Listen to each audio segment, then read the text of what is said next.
Dear Composer Kristen, I started writing this piece of music and could use some feedback. Do you have any suggestions? Signed, Melody Doe. Well, let's take a listen.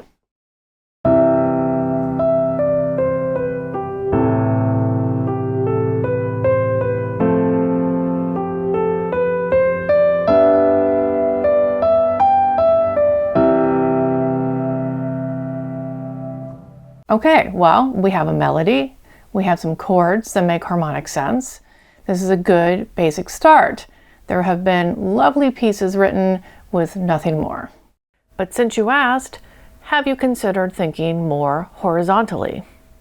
This is a term I've casually used for many, many years, and clearly I'm not the only one because I've noticed it bubbling up on the interwebs here and there and thought we could have a little guided chat about it.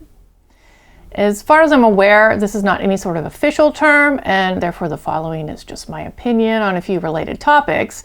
And more importantly, I am not a music theorist. And for the sake of most conversations, I'm less concerned about the definitional aspects of music, especially from a historical context, and more about the compositional process for living composers. With that said, we're going to start with a little voice leading. I think sometimes people really overcomplicate this. Voice leading, at its core, primarily does two things. It gets you from chord A to chord B in a smooth fashion.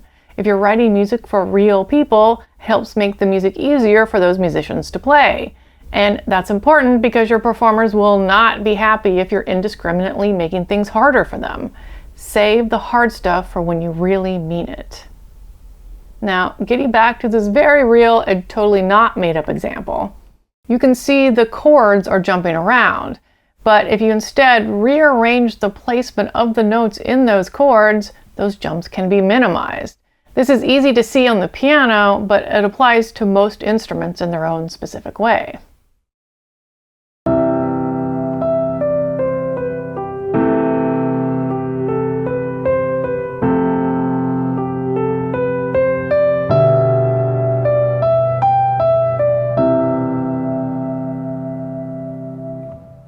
The concept of voice leading originates from a vocal context, so if you think about it, writing for a chorus or something like a barbershop quartet, you can easily see it's going to be a lot more difficult for groups of singers to keep in tune while jumping around or crossing vocal lines.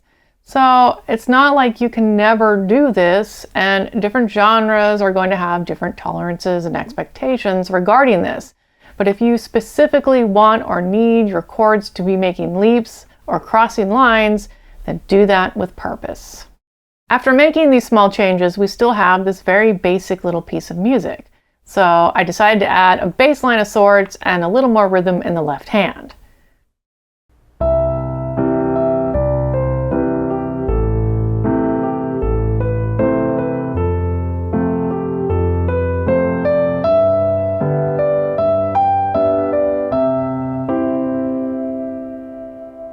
And I know I literally just told you not to write large leaps.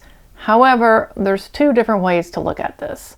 One, the lower bass notes and the upper chords are different lines, and in any other arrangement would be played by different instruments. And two, they are part of the same chord, only broken up for playability. And that's kind of where I lean.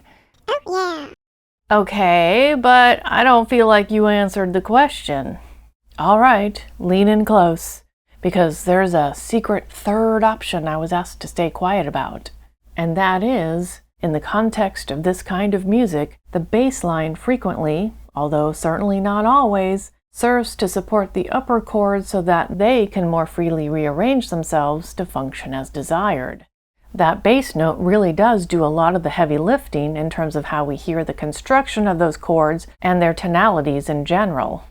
It's also important to realize that even though virtually all music is born out of the practices of the past, that doesn't mean that the conversation doesn't evolve over time. This isn't a value judgment of good or bad, it just is. Composers have always balanced history and tradition with a desire for new conversations between themselves, the music, and their audience. And as an aside, this is why I believe that so many people are bothered by the more avant-garde style of contemporary music, or perhaps even genres they don't even listen to, because of the perception of the break in that communication. The language is still very much there, but the platform for that communication feels different enough, not everyone is going to find it appealing. Like, why are people texting when email still exists? In short, we've all just decided to agree that larger leaps in the bass is musically acceptable because we like how it sounds. Well, why didn't you just lead with that? Because those bass notes are tired of being everyone's on-call support system and could really use a break. But don't worry, there's more. You also have to already know that this is an extremely common pattern for pianists, and as long as the tempo isn't also extremely fast, no pianist is going to blink an eye at this. So this is a case of knowing what individual instruments are capable of and the repertoire they're used to playing. Again, there's no one singular music theory formula to rule them all. But I'm sure you'll notice that I've done something different at the end here. And that is, for the final chord, I popped it up an octave just because I like how that sounds. But that also means I had to redo the voice leading for the chords leading up to that chord.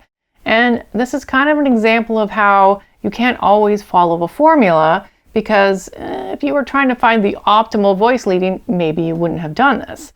But you have to use your ears. That's what composers do.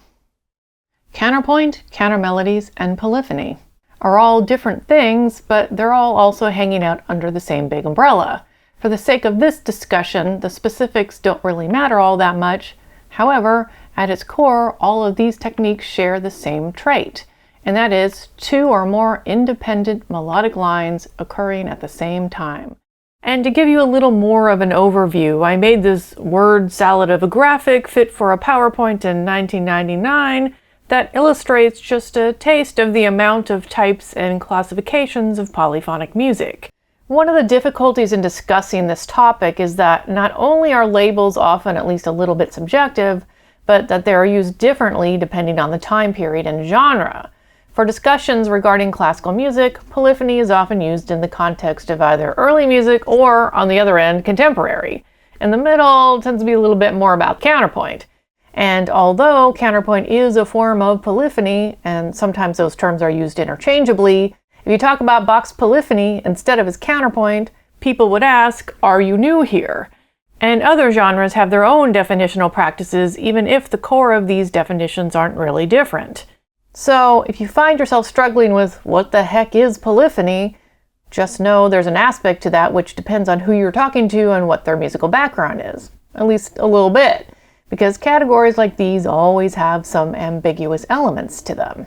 And this is why I'm not particularly concerned about the labels while I'm writing, because those labels are often determined after the fact by theorists analyzing and categorizing what composers have already written, which means it's their problem to figure out what I'm doing. Unless, of course, you've just been magically commissioned to write a period-accurate 4-part fugue for organ, and then I'm sure there's a counterpoint side of the internet who would love to tell you how to write that. But for everyone else, let's get back to our piece. Since we're talking about multiple melodic lines, if I wanted to add even more to this, because to the chagrin of everyone, I fully believe in the more is more philosophy, let's go ahead and add another melodic line.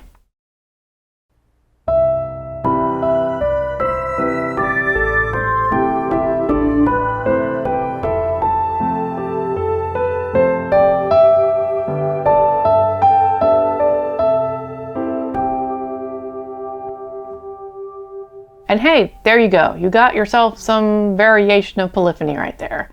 You may have also noticed that while the melodies are independent, they're still both playing in the same tonality. They're not clashing or in completely separate, incompatible keys, although you certainly could do that if you wanted. But what if I really want to get down with some counterpoint? For this, I'm going to erase everything but the melody and mostly start over.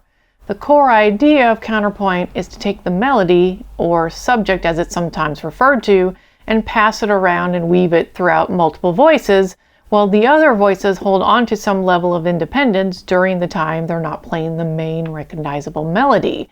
and the recognizable part is important here. So to show you, I'm just going to drag this melody here down into the left hand of the piano part, and there you go, you got two overlapping melodies. Let's take a listen.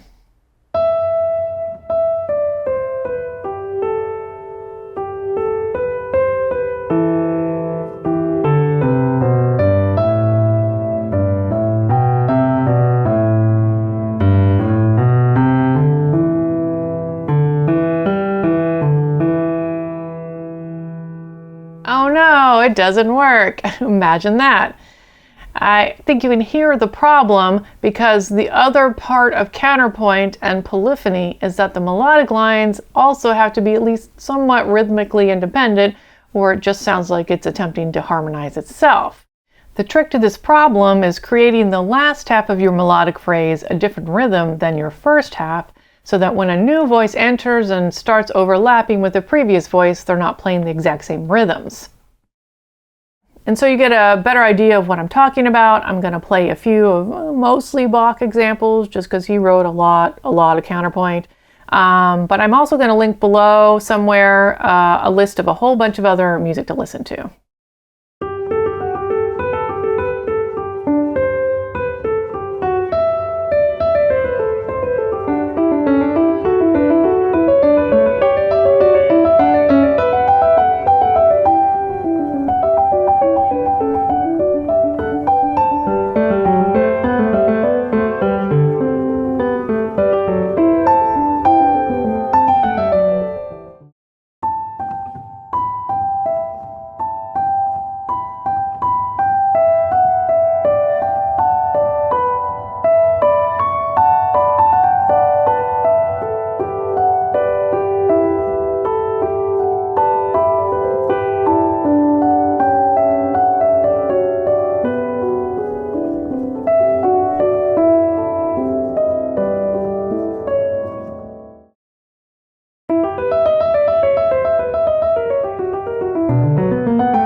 And hopefully while us olds are still basking in the nostalgia of that Bach invention, everyone else can hear a little bit more what I'm getting at here.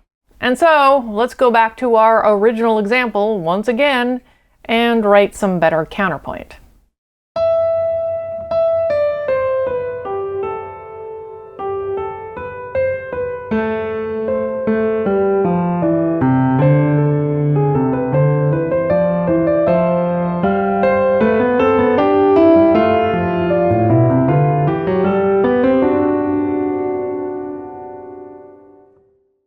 This is a little beside the counterpoint section, but I did want to show you the differences between the original melody and then what I did to get it to work for the counterpoint section. And you can see I've tried to keep the same sort of contour, but obviously there was places I had to kind of insert some noodling around in order to get them to kind of fit together. And to be honest, that's kind of what counterpoint is. But Kristen, I don't write classical music. How does this apply to me?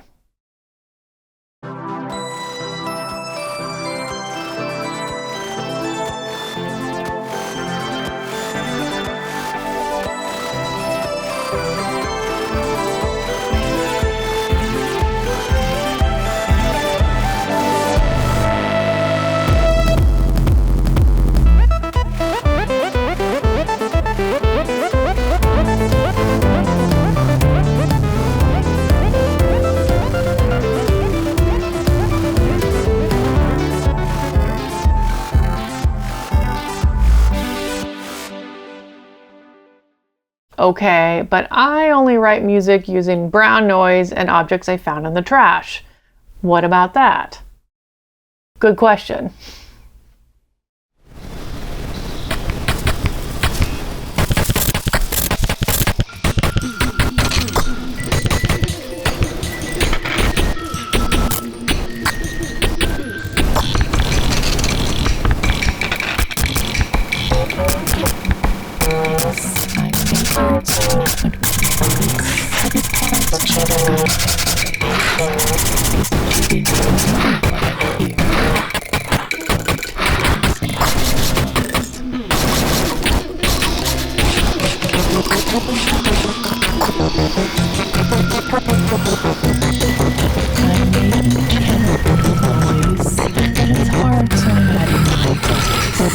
Is it cheating? I don't know, but I hear.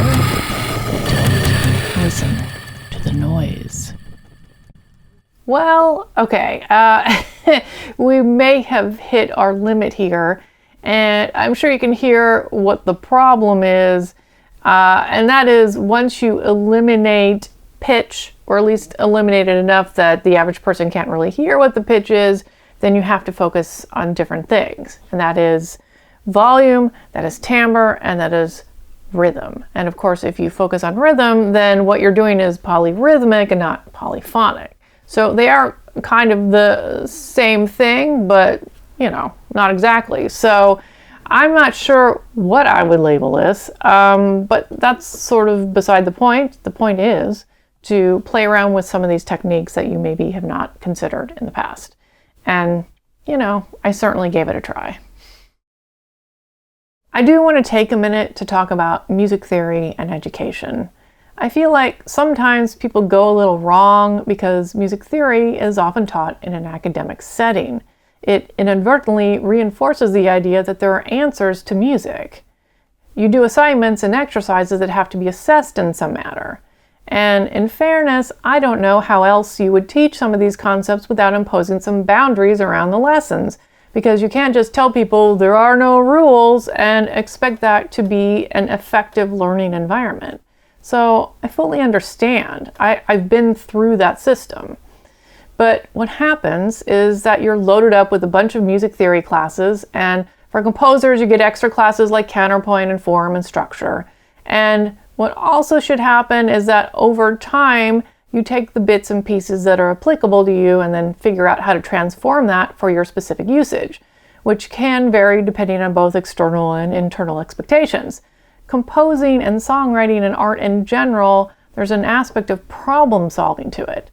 And ironically, when people say, you gotta learn the rules to break the rules, I also think gives people the impression that there is a linear progression to this. If you do all the right things in the right order and learn all the right names and terminology, that's going to make you into a good musician. But art and learning really is nonlinear. And even if you enter a program of study, the real work starts at the point that you realize that everything is made up by other people. And since you're a people, you can contribute to that too.